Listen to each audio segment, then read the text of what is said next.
A scarecrow warrior god walks into a bar and proceeds to drag a modern American city into a 10,000-year-old grudge match. A bizarre new adventure is about to unfold, complete with booze-hound shamans, monster queens, and a football-fetching hydra. In other words, it's not your average action-adventure urban fantasy horror dramedy.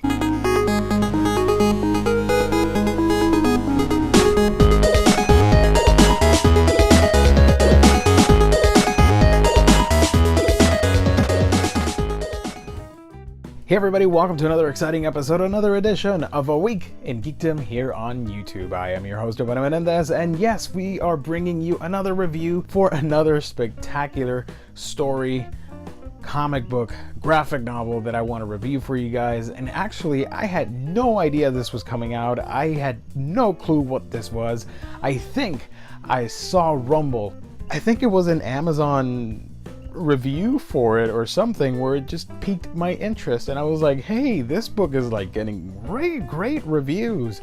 I wonder what it's about. So I started reading up on it, and yeah, here we are. It's distinct, it's weird. It's Rumble Volume 1, What Color of Darkness. Now, if you have no idea what this is, basically if you took like God of War and Conan the Barbarian and mashed it with like the frenetic stylings of Chew and Invincible's Ryan Oatley's art, and you would get something that is equivalent to Rumble. I don't really know how to explain it. It is a very weird, strange, yet awesome and badass book. I have the following volumes, so I cannot wait to continue reading it. The first issue was a little bit odd because you don't know what exactly is happening, but after you start reading into it, it becomes apparent that this is not your typical horror action book, especially with the art. The art is fantastic. It's drawn by the awesome James Harren, colored by Dave Stewart. The art is just spectacular. It is so scratchy and edgy, but at the same time really colorful and vibrant, especially with the creature designs and with the characters, with the main characters and the way that they look. Now, this story, basically, if I'm going to summarize it, this guy, he's a bartender. He is pretty pessimistic about everything, especially relationship problems. And basically he gets entangled into a centuries-old war with this scarecrow warrior that is trying to look for something. I don't want to spoil what it is that he's looking for, but if he's going to mow down the whole town with supernatural creatures in order to get it, he will do it. And of course, our hero is very reluctant to do so, but you know, as with many tropes and stories, he eventually joins in on the fun, if you will.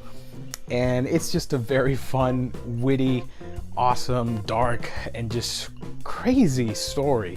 Like the visuals, I know it's supposed to be America, but it doesn't look like it. It looks like you're reading a story in like some old folkish European town or something. It looks very strange, but that's on purpose because you're highlighting like this is a vibrant world that is hiding a very dark and gloomy world that is just brimming to come out of the surface, if you will, and just start attacking everybody. The characters are really fun, and if there's one negative to this book is that the first couple of issues, it takes a while for things to pick up. I think it was like issue 3 where you get where the story is headed and you're fully on board. So if you can make it past those first 2 issues, which weren't bad, it's just I didn't really know what was going on, and then you get that exposition dialogue which just made no sense whatsoever, which was actually, it was kind of hilarious because the characters themselves, the main lead, did not know as well. So you're starting to learn about all these creatures and worlds,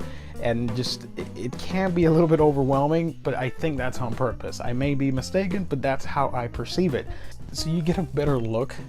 Here's some of the artwork involved. It's just so crazy to look at.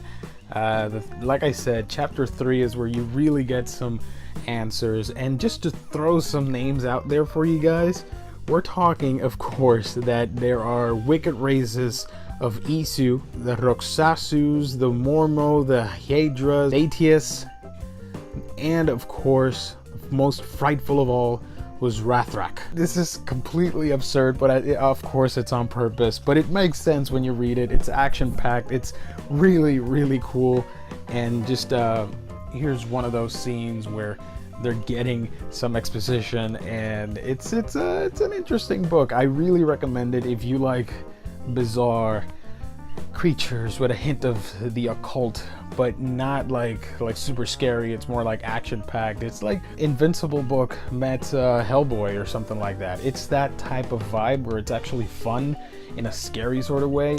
I'm actually quite intrigued. I can't wait to read more about it. And like I said, the art is simply freaking phenomenal.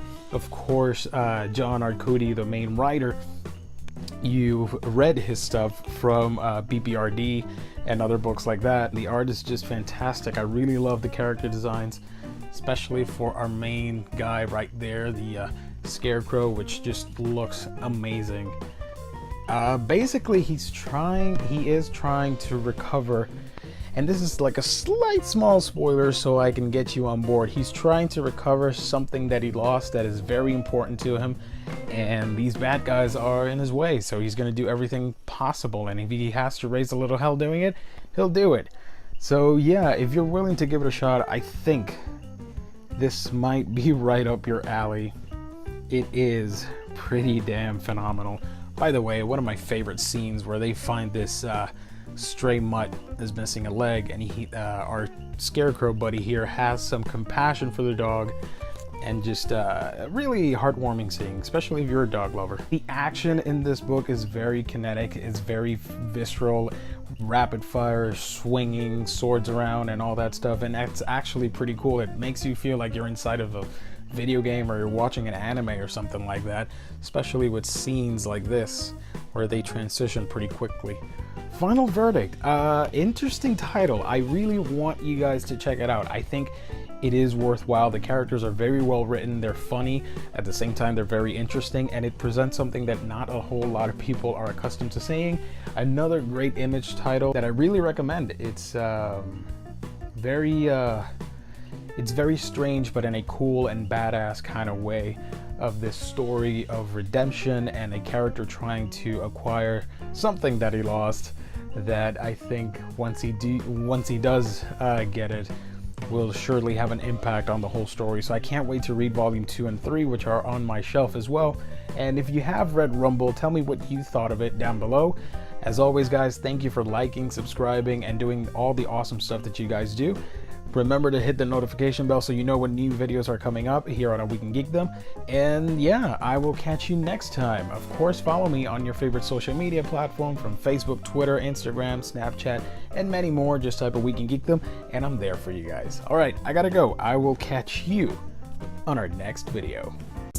Thank you for tuning in to another installment. You can keep the conversation going through your favorite social media platform. You can like and subscribe to our YouTube page, follow us on Twitter, like our fan page on Facebook, and favorite our pics on Instagram.